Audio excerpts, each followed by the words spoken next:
Greetings, fellow explorers. Today we're about to embark on an unforgettable journey through the heart of Stockholm, Sweden. Join us on this 10-hour adventure as we meander through the cobblestone streets, taking in the rich history and vibrant colors of this enchanted city. From the lively markets to the scenic parks, we'll immerse ourselves in the rhythm of the daily lives in this Scandinavian gem. Every corner holds a story, every alleyway a secret waiting to be uncovered. And as we take a moment to breathe in the fresh Nordic air, we'll find a sense of serenity amongst the urban hustle and bustle. So lace up your walking shoes and let's set forth on an odyssey through the heart of Stockholm.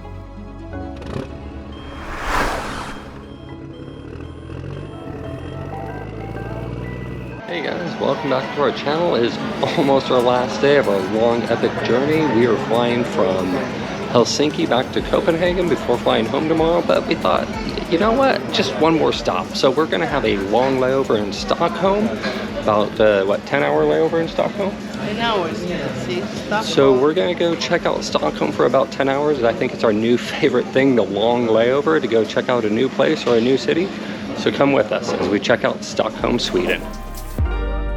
The first known historical reference of Stockholm is in 1252. Hey babe, we just get to Stockholm? We're in Stockholm, Sweden. Yeah, that's it. So this is another one of our long layover videos. It's become our new favorite thing to do. We've done it in Philly, London, and now Stockholm. And we did it in Istanbul this trip too by mistake. Yeah, but we stay overnight. We have did, the hotel. but it was we a don't long have layover. a hotel. Yeah. Here we have 10 hours, and we're gonna show you what we're gonna see in 10 hours here in Stockholm. So we're gonna, walk by and maybe we'll pick a couple of the museums or palaces to go into or whatever we find to do. So we've just been walking around maybe about 10 minutes and I'll tell you what, this city smells unbelievable. There's so many restaurants. I'm not even really hungry and it smells good. At least on this street. On this street, yeah, that we started on here. We just picked one of the marked points of interest on Google Maps and decided to start walking towards it. And it's beautiful everywhere. It is, it's so beautiful. I didn't expect it.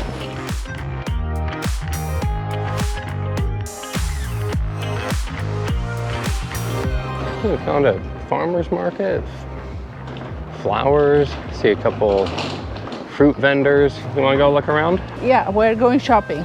Uh-huh. We have no more space, not even one thing we can buy. Nope. Tons of different mushrooms, wow. Where are we? In front of Opera? It's an interesting statue. Yeah, I have to look up to see where we are.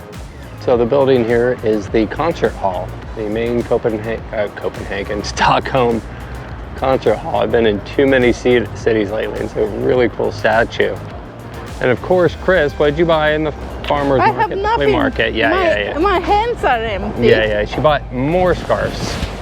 I think, stay tuned, Chris will be opening her own scarf shop pretty soon. No, they're presents. So it's called Tunnelgate Tunnel Street. And I thought it was a literal tunnel, but it's not. It's just a walking stair from the lower part of the town up here. It is pretty, I guess, at night with all these old style street lamps lit up. I see why people come to take pictures there though. The next thing we saw right over here is a park and it looks like a church that's undergoing some renovation. So we're gonna check that out while we're close. I'm not sure of Kyrkogård. I guess it's the building right here.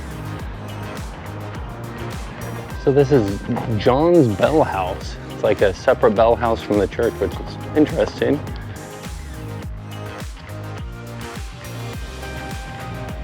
It says something on the door. Probably only in Swedish. Yeah, only in Swedish. The only thing I understand is it was probably built in 1904. So this not quite so beautiful building in front of us here is St. John's Church, St. Johannes. It's undergoing some renovation, which is great. Love to see them keeping the old buildings put together and under renovation, but it's currently closed. So we're gonna go to another favorite of Instagrammers and people, influencers. There's a bridge over this way that's for walking and pedestrians, and it's a favorite spot for photos. So we're gonna go check that out.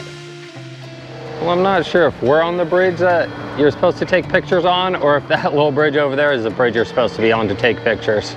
So my first impressions walking around Stockholm is there's a lot of walking corridors, a lot of people out walking around.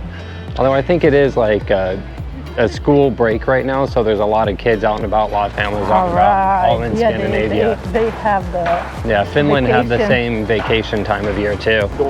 I like this atmosphere. Yeah, it's a nice atmosphere. I like this town so far. It might be also that, you know, it's not the warmest day, but it's a nice day. It's not raining, it's not snowing. It's supposed to get up to like 50 degrees today, which sounds cold. It is cold, but if you've been under freezing for the last couple of days, it's a nice change. Sure do got some fancy 7-Elevens around here.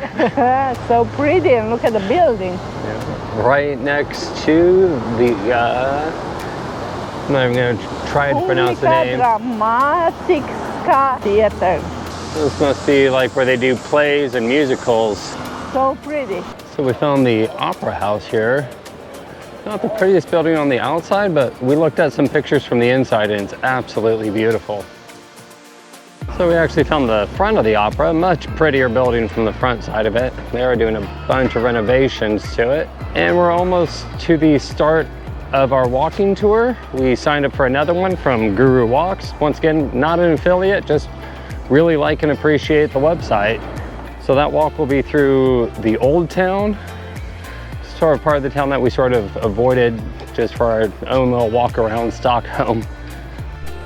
We find a cute cafe in here. They call Espresso House. It's a lot of espresso houses in here. They're like Starbucks, but nicer. Hey, look at my coffee, it looks so cute. And it's right on the main street. On the main walking corridor here. Main walking corridor. So we just met up with our tour guide here, Christian. Say hi, Christian. And he was explaining to us the Parliament building, a bunch about the Swedish Parliament, how it's only one house now, it used to be two, and how that beige building over there is actually the Prime Minister's house. And it has been since 1986, where they actually have to live now. Because he was going to tell us more about the Prime Minister that got assassinated in 1986. Really, these walking tours are great because you learn so much in such a short period of time. This building here, the Parliament, was built in 1906, I believe he said. It's beautiful. So Christian was telling us all about the palace. This is the new palace. It's been rebuilt since the 15th century when the original one burned to the ground. Has over 600 rooms, 3 museums, and 1 Starbucks from what he says. These tours are just so informative. They give you so much information. And Did you tell what Stockholm means? Stockholm means Log Island. Log Island. And there's a couple of different fairy tales for why it means that as well, of course. But you really do have to come take these walking tours. They just tell you so much more than we ever could. And the guides are always so good. 12 o'clock is changing guards, we just missed it. Yeah. So Stockholm has actually constructed over 14 different islands and 50 different bridges connect them all. I never realized there was so many different little islands.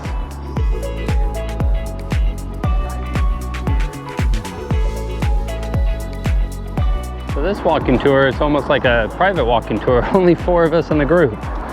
Nice. Sometimes I've been in walking tours with upwards of like 15 or 20, yeah. Really easy to take it inland by using the waterways from the lake.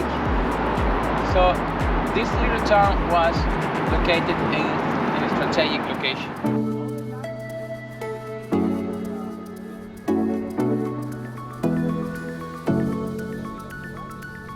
So we just learned all about the Swedish monarchy, how they formed, who they are now. It's interesting now, the entire monarchy line is French now. Napoleon sort of installed, or Swiss and Napoleon, the Swedes and Napoleon got together and decided, hey, we don't want Napoleon taken over, so they took one of his right-hand men and he became king, and now the monarchy is essentially French. And now all the kids, King Carl, they all married commoners. All these buildings now are all government buildings. They used to be public palaces. just too much information for me to recount. You really have to come here. So this building here also served as the palace in the 1500s when the original palace burnt down, and they were busily remaking a new palace for the king. And now it just serves as government offices. So we stopped on the edge of the lake here, Marlin Lake. It's in sort of the center of town almost, right next to City Hall. And our tour guide explained to us the culture of the Swedes a lot. Really sort of interesting. Cultural problems, culturally good things. They have everything they need, but they're not happy. No, they, they're depressed. Yeah, he explained how due to government intervention that it sort of has caused sort of fractured and broken family units, which has led to, no poverty, but also a lack of sort of happiness, sort of with affection between people. They said they have, like in December, a day where they meet in the park and they hug each other because they are missing the affection. Yeah.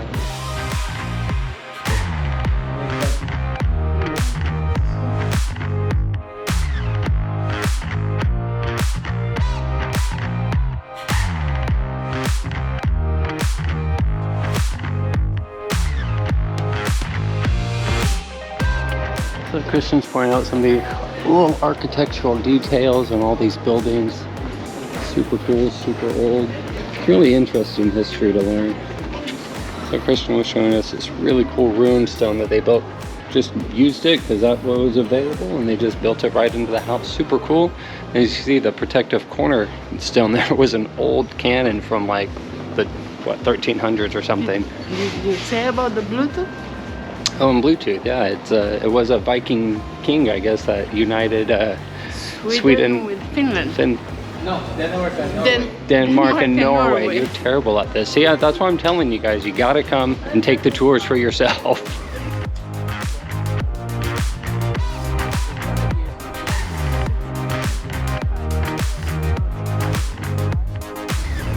So this is the oldest restaurant in Stockholm. Then, how do you say the name? Den Gildenfreden. Yeah. Only been closed on Sunday, even during the pandemic. Open every day through World War II. Look, just handwritten when they're open. Yeah, we don't have time to try it. They say it's some of the best and most authentic Swedish food.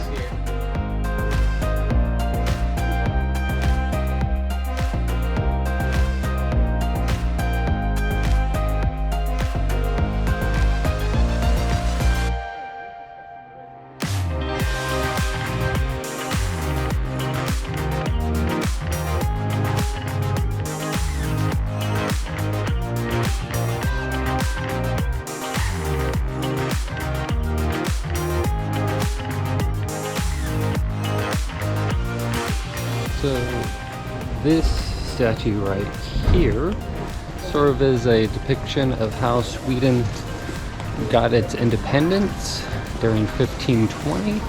It was being ruled by a Danish king, and there was a rebellion in Sweden. And he decided to come here to Stockholm to meet the rebellion leaders to see if they could work it out, but instead he just simply executed all of them, which just led to another rebellion. And 3 years later, 1523, Sweden gained its independence, and that's sort of the beginning of modern day Sweden. The Sweden it is now. Yeah. But once again, the guides always tell the story with so much more flair, so much more accurate. And our tour brings us full circle back to the other side of the palace. Giant palace, 600 rooms, a couple of museums inside. Beautiful though. So this is the little good luck statue here called the Iron Boy.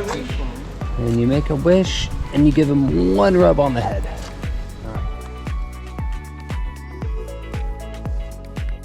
Alright guys, our layover in Stockholm's coming to an end. We had a great walk around the town. We took a tour with Christian, one of the free walking tours. Great experience, tons of good information. Told us a bunch about the history of Stockholm in Sweden, yeah? Yes. The culture.